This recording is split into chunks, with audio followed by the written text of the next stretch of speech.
Thank you so much for a very lengthy, sorry, is it working? Yeah, for a very lengthy introduction. So actually, I moved on quite a bit from the resume. I didn't see that; it's a little old. So after doing my CISO-ship with our enforcement of Aadhaar, I moved on to the Border Security Force as the Additional Director General of Police Technology and Security and Training. And thereafter, I completed the central deputation and came back to the state of Karnataka a little while earlier, and I'm currently posted as Additional Director General of Police, Police Computerization Wing, and the State Crime Records Bureau. So yes, so I have been quite a bit involved with technology throughout my career, and generally this has been my area of specialization as well. And I'm really grateful today to be in the privileged company that we have today in this audience. I'm grateful to Wear India for inviting me to address a distinguished audience like you.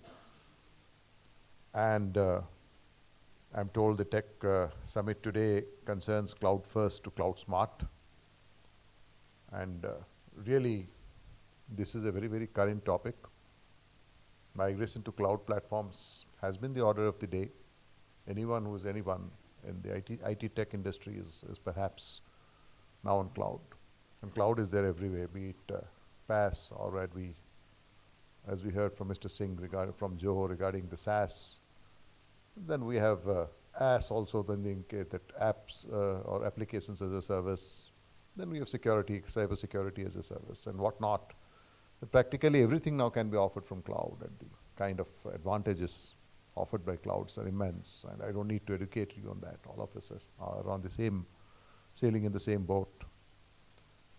Even Karnataka Police, which I look after, whose crime records I look after, I'm the CISO for Karnataka Police, is also moving on to the cloud, Azure.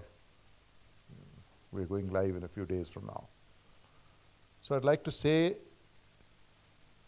that though cloud is coming into its own in a number of fields, it is not an unmixed blessing. And many of us, especially those of us who are in security, have been forced to take a closer look at it.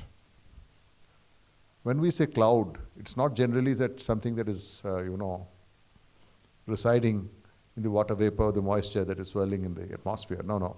All of us know that it's basically a virtualized service running on some ground servers based on the ground somewhere. Now the entire question is where and what kind of data. So this is where the security aspects come in. And when we are going in from something like an introduction to cloud or cloud first as we call it, to cloud smart, we need to look at these aspects. If an enterprise, if an organization is shifting to cloud, they must think about why.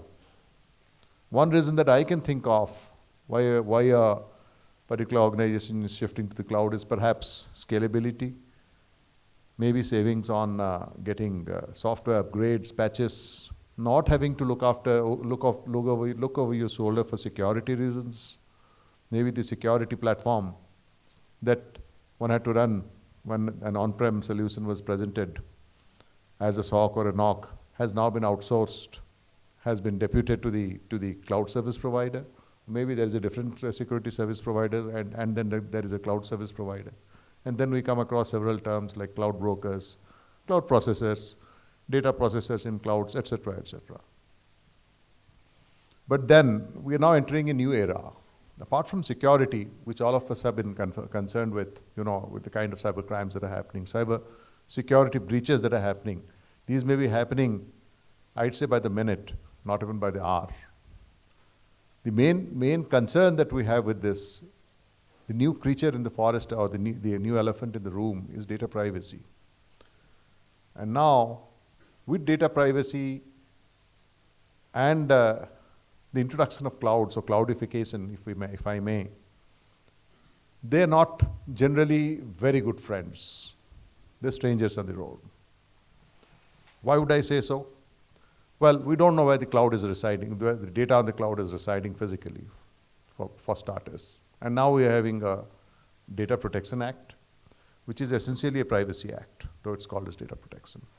And many of us who are from the security background, cloud cyber security background, would agree that privacy, data privacy and data security or information security are related concepts, but they're not identical. So I never tire of saying that data that is secure may not necessarily be private, and data that is private may not necessarily be secure. So this perhaps is a little controversial. Many people would say that your data cannot be private without its being secure, but I can give examples to the contrary if anybody would be interested in knowing that data can be private without being secure. And data can be secure without being private. So coming back to the issue at hand of cyber crimes, which I have handled plenty when I was in the city in Bangalore, and which I am now looking at as the chief of the police computerization wing. What's happening is these crimes are going up exponentially by an order of magnitude. It's not that they're increasing by 10%, 20%. See, I have an idea about the crime records database that we have. We have a number of conventional crimes. We have murders, kidnappings, and assaults, and property offenses like robberies or dacoities. What would be a typical growth rate for a crime for a state or for the country? 5%, 10%, no more than that. If there's anything more than that, then we can say that there's mayhem happening on the roads. But can we say that about cybercrime? No. Cybercrime is increasing with an order of magnitude, logarithmically. What was there last year has now increased maybe an exponent of 2 into 2. Next year it might be into 4. And the future that is coming ahead, the introduction of clouds or the coming of IoT and introduction of extremely persistent and easily available internet with huge download speeds like 5G, 6G, maybe 10G, and then with technologies like AI, ML, then virtualization, you have got those artificial reality, mixed reality, and virtual reality platforms which are now coming up. And then the kinds of social developments in computer science like social networks, which is my area of research, and the increasing focus on disinformation on internet. The world is really flat as far as disinformation is concerned. We really don't know. So these things are cooking up a perfect storm. And we are now going to sail into a storm. So whether you are in a cloud or off it, this is an area of concern. This is an area which is left hanging. Really, how are you going to cope with this as an individual, as a citizen, as an organization, as an enterprise? Any which way it affects you. And then when we are talking about cyber crimes, we're talking on two broad verticals. We're talking about breaches of cyber security, which is a cyber crime, of course, but not in the way that we look at it. When we talk about the second vertical, about cyber crimes, it's more of a social problem. It's a thing that affects the individual. We may brush it away if somebody comes to the police with a complaint of 25,000 being lost in some QR code scam.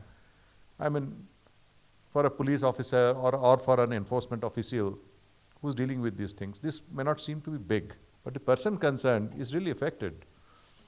His trust has been breached. Even if it's 2,500, it's still breached.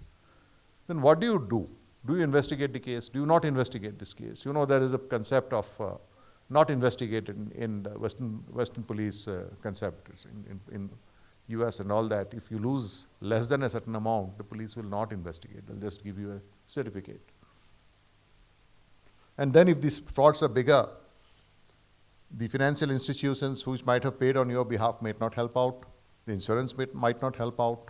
And if the breach is even bigger, like what is happening in the health sector today, the one that is getting affected most by ransomware attacks and DDoS attacks is the health sector, the health insurance sector. So these kind of questions deserve graded answers. There's no single answer to them.